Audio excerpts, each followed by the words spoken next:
उनके पावन चरित्र का वर्णन कर रहे हैं। कल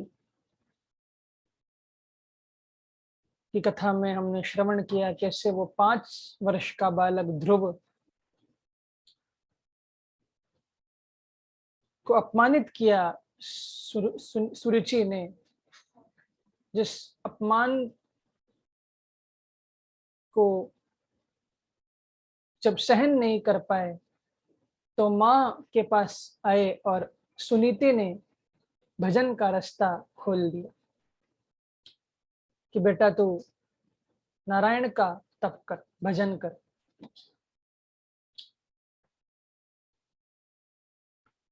ध्रुव जी महाराज को सच पूछो तो इस बात का ज्यादा बुरा नहीं लगा था कि सुरुचि मुझे इतना कुछ बोल रही है, मुझे पिता की गोद में जाकर के बैठने नहीं दे रही है। चाह तो ध्रुव जी महाराज की बड़ी न्यायपूर्ण थी, क्योंकि ध्रुव जी भी राजा उत्तानपाद के ही बेटे थे, बल्कि बड़े बेटे थे। तो चाह तो उनकी पूरी न्यायपूर्ण थी। तो लेकिन उस सुरुचि ने बैठने नहीं दिया। कहां तक वो पहुंच गई कि तू आज पिता की गोद में बैठना चाह रहा है, कहा कि कल तू इस सिंहासन पर बैठने चाहेगा, मैं तुझे नहीं बैठने दूंगी। ध्रुव जी को इस बात का बुरा नहीं लगा कि ये सुरुचि मुझे इतना अनाप शनाप बोल रही है। ध्रुव जी को इस बात का ज्यादा बुरा लगा कि मेरा पिता खड़े खड़े वहां बैठे बैठे चुप वहां बैठा हुआ है। क्या मेरे पिताजी उठ करके बोल नहीं सकते कि अरे सुरुचि रुको, उसको भी आने दो, वो मेरा ही तो बेटा है, उसको भी बैठने दो, तुम कौन होती हो बोलने वाली? ऐसा बोल सकते थे। लेकिन उस पत्नी के मोह में इतना वो चले हो गए थे कि कुछ बोल नहीं पाए। सामने से देख रहे हैं कि गलत हो रहा है, अन्याय हो रहा है, फिर भी कुछ बोल नहीं पाए। इस बात का ध्रुव जी को ज्यादा बुरा लगा और जाकर के माँ के पास गए थे। तो माँ ने कहा कि तू किसी के ऊपर मत्सरता मत रखना, तो जाके नारायण का तप कर, तो उनके गोद में जाकर के बैठना। तो कल हमने श्रवण किया था नारद जी जैसे सदगुरु भी मिले थे ध्रुव जी को, मंत्र दिया ओम नमो भगवते वासुदेवाय, गए वृंदावन में। क्योंकि जब भजन के मार्ग पर ध्रुव जी जा रहे थे तो 4 बार ध्रुव जी को माया का प्रभाव भी पड़ा। माया ने उनको रोका। पहली बार जो पहला बाधक था, राजा ने कहा कि देखो ध्रुव, क्योंकि राजा के उस सुरुचि के महल से सुनीति के लिए एक सेर आटा जाया करता था, वो भी अलग बना रखा था सुरुचि के लिए, सुनीति के लिए। तो एक सेर आटा उनके लिए, ध्रुव और सुनीति के लिए जाया करता था। तो राजा ने कहा कि बेटा मैं तेरे महल में 2 सेर आटा भिजवा दूंगा, तू मत जा, यहीं रुक। ध्रुव जी नहीं रुके। दूसरी बार नारद जी भी आए थे। नारद जी ने कहा तो था कि मैं तुझे गोद में ही बिठा दूंगा, चल मेरे साथ। फिर भी ध्रुव जी नहीं रुके। तीसरा ध्रुव जी को कहा कि मैं तुम्हें राज्य में सिंहासन में भी बिठा दूंगा, फिर भी ध्रुव जी नहीं रुके। लेकिन चौथा जो माया का प्रभाव था बड़ा गहरा, ध्रुव जी को पीछे से माँ की आवाज, सुनीति की आवाज सुनाई दी कि बेटा तो मत जा, मैं तेरे बिना नहीं रह सकती। तो ध्रुव जी ने सोचा कि जिस माँ ने मुझे भजन करने के लिए प्रेरणा दी, वो माँ मुझे रोक नहीं सकती। ये माया है। तो ध्रुव जी नहीं रुके और सीधे भजन के लिए चले। अब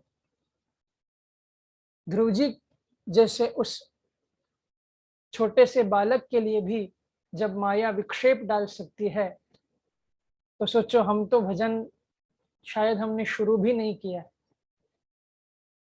फिर भी हम माया से इतने घिरे हुए, माला लेकर के बैठते हैं।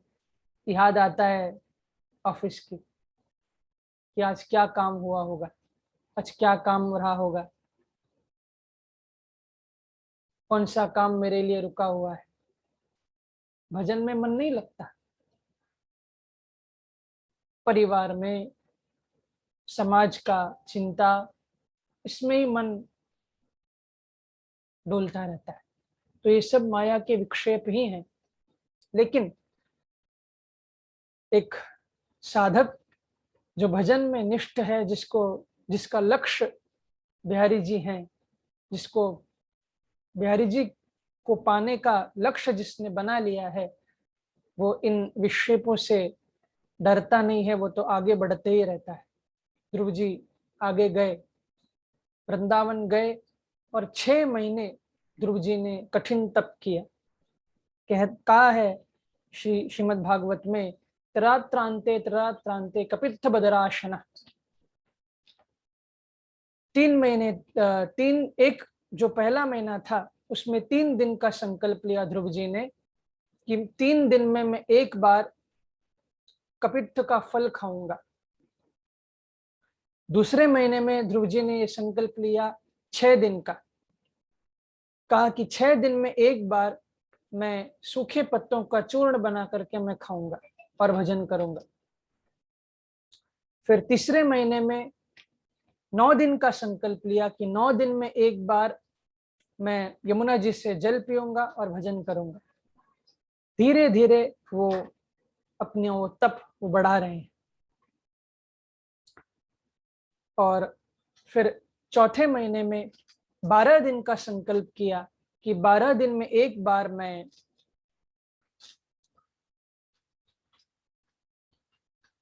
श्वास लूंगा। फिर जब 5वां महीना हुआ तो भैया 5वें महीने में ध्रुव जी ने सांस लेना भी बंद कर दिया।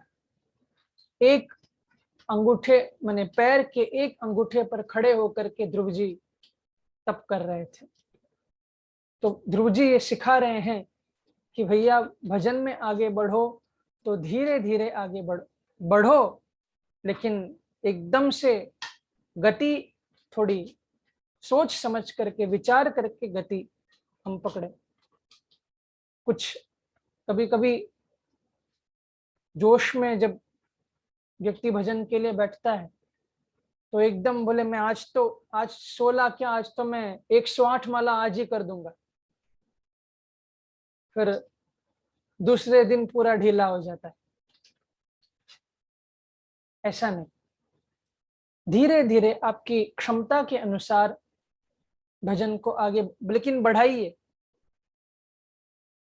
एक साल पहले 4 माला थी तो अब अभी भी 4 माला है, तो ये काम नहीं, इतना धीमे काम नहीं बनेगा।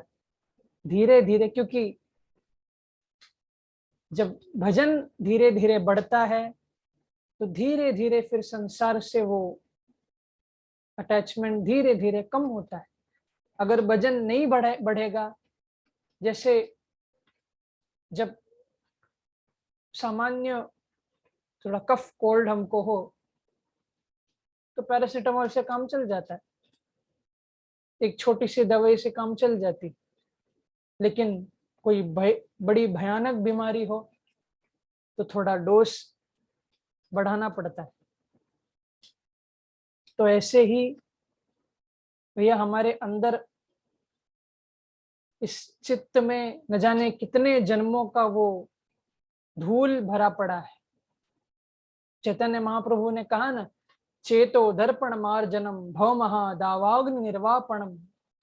अपने शिक्षाष्टकम में कितना सुंदर चैतन्य महाप्रभु कहते हैं कि चित्त तो एक दर्पण की तरह है, मिरर की तरह है। इसमें धूल जमने लगता है, लेकिन इसको आप साफ करते रहोगे तो ये स्वच्छ रहेगा। लेकिन साफ करके छोड़ मत देना। अगर साफ करके एक बार साफ करके छोड़ दिया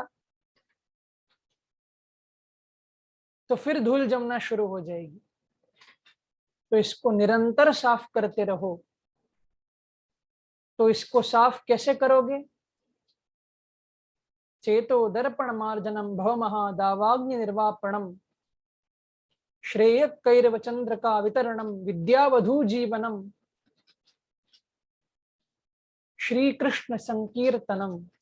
आखिर में ये रहस्य खोल दिया कि ये चित्त का मार्जन केवल भगवान के नाम से होगा, नाम जप से होगा। तो जितना हम नाम जप अपना बढ़ाएंगे उतना ही हमारा चित्त शुद्ध होगा, मार्जन होगा। और जब आप भजन करोगे, पहले पहले भजन करने बैठोगे, तो जो विचार हमने भजन करने से पहले हमारे अंदर नहीं आता था, वो सब भजन करने के टाइम पे जरूर आएगा। ये क्यों होता है? क्योंकि जब आप उस मिरर को, उस दर्पण को साफ करोगे तो धूल भी तो उड़ता है ना। जितना धूल उसमें जमा था वो उड़ने भी तो लगता है, उड़ता है, फिर नीचे आकर के जम जाता है ना। तो ऐसे ही अंदर जो हमारे बुरी बुरी ये धूल है, बुरी बुरी वृत्तियां हैं, जो अनर्थ है, वो साफ जब होता है तो सामने आने शुरू होता है वो सब अनर्थ। क्योंकि छुपा हुआ था अभी तक, इसलिए वो सामने प्रकट नहीं हुआ। लेकिन जब भजन करने आप बैठोगे तो वो अनर्थ सामने आने लगते हैं। तो बुरे विचार और दूसरी पथ में आपको लेके जाने वाले विचार भी आ सकते हैं, लेकिन भजन छोड़ना नहीं, अपना नाम जब छोड़ना नहीं, उसको निरंतर शुरू करते रखना। जितना नाम जब वो शुरू रहेगा उतना उस चित्त का शुद्धि, चित्त की शुद्धि होगी और एक दिन ये अनर्थों की पूर्ण प्रकार से निवृत्ति होकर रहेगी। यही ध्रुव जी महाराज हमको सिखा रहे हैं कि धीरे धीरे भजन आप बढ़ाओ बढ़ाओ। संसार में कितना हम आशा बढ़ाते रहते हैं, एक ने इसने ये एक काम हमारे लिए किया तो ये भी हमको करना है, ये भी ये करेगा, वो भी करेगा, ये काम भी हमका हमारा ये करेगा, बढ़ते रहता है। लेकिन भजन में मन हमारा बढ़ता नहीं, क्यों? तो भजन हमारा बढ़े। अगर 2 माला करते हो तो अब 4 माला शुरू करो, 4 माला करते हो तो 8 माला शुरू करो, लेकिन बढ़ो, धीरे धीरे बढ़ो, लेकिन बढ़ो, आगे बढ़ो। यहाँ आगे बढ़ोगे भजन में तो संसार पीछे पीछे तुम्हारा, वो लक्ष्मी तुम्हारे पीछे हाथ जोड़े खड़े रहेगी, तो भैया ये भी ले लो, ये भी ले लो। लेकिन मन अगर हमारा उस संसार में ही लगा रहेगा तो एक दिन ये माया ऐसा थपेड़ा आपको मारेगी, ऐसा आपको चोट, ऐसा आपको थप्पड़ आपको मारेगी कि फिर आपको फिर पछताना पड़ेगा कि हाय मैंने अपना कितना समय इस संसार के लिए गवा दिया, लेकिन हमको बदले में कुछ नहीं मिला। तो इससे अच्छा है संसार के लिए अपना काम, जितना आपका कर्तव्य है, जहां जहां आपका आपकी ड्यूटी लगी है, उसको अच्छी प्रकार से करो। लेकिन ये बदले में एक्सपेक्ट मत करो कि ये भी हमारे लिए कुछ करेगा। उससे अच्छा भजन करो और बिहारी जी से इच्छा करो कि एक दिन बिहारी जी हमको मिलेंगे मिलेंगे। अगर ऐसा हमने भजन करना शुरू किया तो निश्चित है कि बिहारी जी की झलक, बिहारी जी का वो स्वरूप हमारे सामने एक दिन जरूर आएगा। बिहारी जी दर्शन जरूर देंगे। तो जब 5 महीने हुए, श्वास बंद किए, तो संसार में श्वास चलना, वो हवा चलना ही बंद हो गई। देवता गए, भगवान के पास और कहा कि प्रभु, संसार में तो हवा चलना ही बंद हो गई, आप कुछ करो, नहीं तो बड़ा भारी नुकसान होगा। तो भगवान ने कहा कि आप चिंता मत करो, मेरा भक्त भजन कर रहा है, मैं अभी जाकर के उसको दर्शन दूंगा। तो सहस्त्र शीर्षापि ततो गरुत्मता, उस गरुड़ जी पर बैठ करके 1000 अपना सिर लेकर के भगवान दौड़े ध्रुव जी को दर्शन देने के लिए। और जब आए ध्रुव जी को दर्शन देने के लिए, तो कहते हैं कि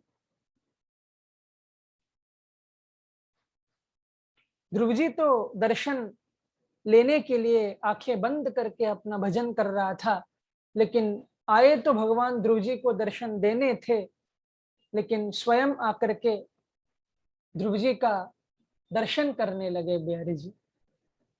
भगवान ध्रुव जी का दर्शन करने लगे कि कितना सुंदर ये 5 साल का बालक है, कितना सुंदर आंख बंद करके मेरा भजन कर रहा है। भगवान एकदम एकटक अपने भक्त को देख रहे हैं। फिर भगवान को याद आई कि अरे, मुझे तो दर्शन देना था, मैं दर्शन करने में इतना मुग्ध हो गया। तो लेकिन ध्रुव जी आंखें नहीं खोल रहे थे। तो प्रभु ने क्या किया कि भगवान के ध्रुव जी के चित्त में जो एक स्वरूप नारद जी ने जो बिठा रखा था, उस स्वरूप को अपनी ओर खींचा।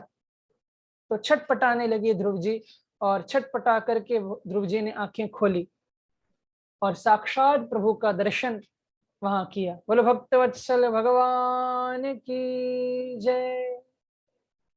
विनमयी दंडवत, जैसे ही दर्शन किया तो एकदम दंडवत प्रभु को प्रणाम किया, साष्टांग, और प्रणाम करके फिर ध्रुव जी दर्शन करने लगे। कैसे दर्शन करने लगे कि मानो आंखों से भगवान को पी जाएंगे, माने होठों से उनको चूम लेंगे और भुजाओं से उनको गले लगा लेंगे। ऐसे ध्रुव जी दर्शन, एक टक दर्शन प्रभु का, एक एक अंग का दर्शन कर रहे हैं।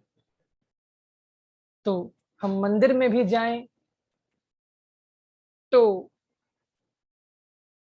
मंदिर में पहले अपना लिस्ट मत निकालिए कि प्रभु हमको ये दे दो, हमारा ये बाकी है, ये काम होना बाकी है, ये दे दो, वो दे दो, जीवन में ये कष्ट है। ठीक है, सुनाओ, और किसको हम सुनाएंगे, लेकिन हमेशा जाकर के भगवान को कंप्लेन ही मत किया करो। एक बार भगवान को जाकर के एक बार देखो तो सही, वो हमारे लिए तो इतना सुंदर सज करके बैठे हैं, उसको क्यों सजने की उनको क्यों पड़ी? क्यों रोज सुबह 5 बजे उठ करके सज करके सज धज करके क्यों खड़े रहते हैं हमारे लिए? इसलिए ही ना कि हम दर्शन जाकर के उनका करें। तो मांगना ठीक है, मांगना हो तो मांगना, कोई दिक्कत नहीं है, लेकिन पहले दर्शन तो करो। उनको चरणारविंद से लेकर के मुखारविंद तक क्या क्या उन्होंने पहना है, एक एक अंग का दर्शन तो करो। जब दर्शन आपका अच्छे से हो जाएगा तो आप ध्यान रखना कि आपको जो मांगना था वो भी आप भूल जाओगे। आप भूल जाओगे कि आपको मांगना ही क्या था, और उस दर्शन में ही आप खो जाओगे। ऐसे दर्शन करो। जब बिहारी जी का पर्दा खुल के दर्शन होता है, तो आपको मालूम है, हम जब जाते हैं वृंदावन में दर्शन करने के लिए, बहुत लोग हमसे बोलते हैं कि मुझे, मेरा भी प्रणाम बोलना, मेरे लिए भी ये मांगना, मेरे लिए भी ये बोल देना बिहारी जी को। लेकिन सच बताऊं, जब बिहारी जी का दर्शन होता है, तो जब आंखें मिलती हैं बिहारी जी से, तो सब कुछ मैं भूल जाता हूँ। ये तो अच्छा है कि एक दो बार फिर दर्शन याद रखना पड़ता है कि हाँ, इस बार ये बोलूंगा, याद रखता हूँ, फिर जब वापस दर्शन खुलता है फिर भूल जाता हूँ। तो बाद में बहुत देर बाद याद आती है तो मैं बोलता हूँ, भैया इन्होंने भी आपके लिए प्रणाम भेजा है, इनको भी जल्दी वृंदावन बुलाओ। तो दर्शन में इतना आनंद है, अब दर्शन ही करके आओ। आगे हम सुनेंगे, सुदामा जी महाराज भी कहते हैं कि अयम ही परमो लाभ उत्तम श्लोक दर्शनम। सबसे बड़ा लाभ आपका प्रभु का दर्शन है, दर्शन है। अगर आप दर्शन ही कर लोगे, अपने ये नियम ही बना लिया कि मैं जाकर के प्रभु का दर्शन करूंगा, बस इतना नियम आप बना लो, तो दर्शन से ही आपके सारे काम बनते चले जाएंगे। आपको किसी की सहायता की जरूरत नहीं पड़ेगी। केवल दर्शन से, दर्शन की भावना लेकर के जाइए, तो आपके सारे वो जो गांठ हैं वो अपने आप खुलते चले जाएंगे जीवन के। तो दर्शन किया प्रभु का ध्रुव जी ने, और जब खूब दर्शन कर लिया तो कुछ बोलना चाह रहे हैं, स्तुति करना चाह रहे हैं, लेकिन 5 साल के हैं, अभी कुछ पढ़े नहीं। तो प्रभु समझ गए कि ये ध्रुव जी कुछ मुझसे बोलना चाहता है। तो कपोले वसते वाणी, अपने शंख को लिया और उनके कपोलों में स्पर्श किया। ध्रुव जी के उस मुख में सरस्वती का प्रवेश, सारे ज्ञान का प्रवेश प्रभु ने करा दिया। इसका एक और भाव मैंने सुना कहीं कि आपको मालूम है, कोई छोटा बच्चा होता है, 5 साल का बच्चा होता है, तो ऐसा मन में आता है ना कि इसके गालों को थोड़ा हम सहलाएं, थोड़ा छुएं। तो मानो भगवान के मन में भी थोड़ी उत्सुकता आ गई कि कितना सुंदर ये बालक है, इसको, इसके गालों को भी थोड़ा हम छुएं। तो कपोलों को छूने के बहाने से ध्रुव जी के उन कपोलों को प्रभु हाथ से स्पर्श कर रहे हैं, ये भी एक भाव है। तो सरस्वती का प्रवेश किया और स्तुति करना प्रारंभ किया। योऽन्तः प्रविश्य मम वाचमिमां प्रक्षुप्तां सञ्जीवयत्यखिलशक्तिधरः स्वधाम्ना अन्याश्च हस्तचरणश्रवणत्वगाधीन् प्राणान् नमो भगवते पुरुषाय तुभ्यम्। कहा, प्रभु आपने मेरी इस सोई हुई वाणी को आज जागृत किया है। योऽन्तः प्रविश्य मम वाचमिमां प्रक्षुप्तां, मेरी वाणी को ही नहीं, त्वक्, मेरे इस आंखों को, मेरे इस चमड़ी को, सबको आपने आज जागृत किया है प्रभु। संजीवयति, और इसमें शक्ति आपने भर दी है, क्योंकि जब आप कृपा करते हो तो ही ये जीव, इस जीव की आंखें, इस जीव के मुख जब आपको स्तुति करते हैं तो ही जागते हैं, नहीं तो ये तो संसार के उस स्तुति करते करते, निंदा स्तुति करते सुनते, तो ये तो सोए हुए हैं, लेकिन आपने इसको जागृत किया है। आगे फिर ध्रुव जी कहते हैं कि आप तीनों लोकों के आप स्वामी हैं प्रभु, आप शुद्ध विशुद्ध सत्व में आपका निवास है। फिर अंत में ध्रुव जी महाराज ने क्या मांगा कि भक्तिम मुहु प्रवताम त्वयि में प्रसंगो भूयाम अनंत महताद अमलाशयानाम ये नांजसोल बणमुरु व्यसनम भवाब्धिम निश्चय भवत गुण कथा मृतपानमत्तः। प्रभु आप इतनी मेरे ऊपर कृपा करो कि भक्ति का वो प्रवाह मेरे अंदर प्रवाहित हो।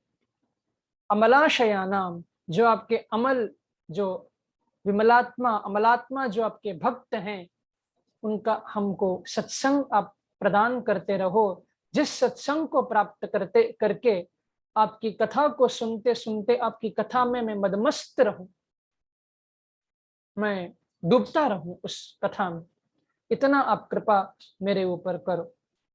जब ऐसा कहा तो ध्रुव जी को आशीर्वाद दिया भगवान ने कि ध्रुव, तुम 36,000 साल के लिए राजसुख को भोगोगे और कालांतर में तुम्हारी जो विमाता है सुरुचि, वो वन की आग में जल करके भस्म हो जाएगी। तुम्हारा भाई उत्तम भी यक्षों से युद्ध करते हुए मर जाएगा, वीर गति को प्राप्त करेगा, और तुम 36,000 साल तक राजसुख को भोग करके फिर मेरे ही धाम में तुम आओगे।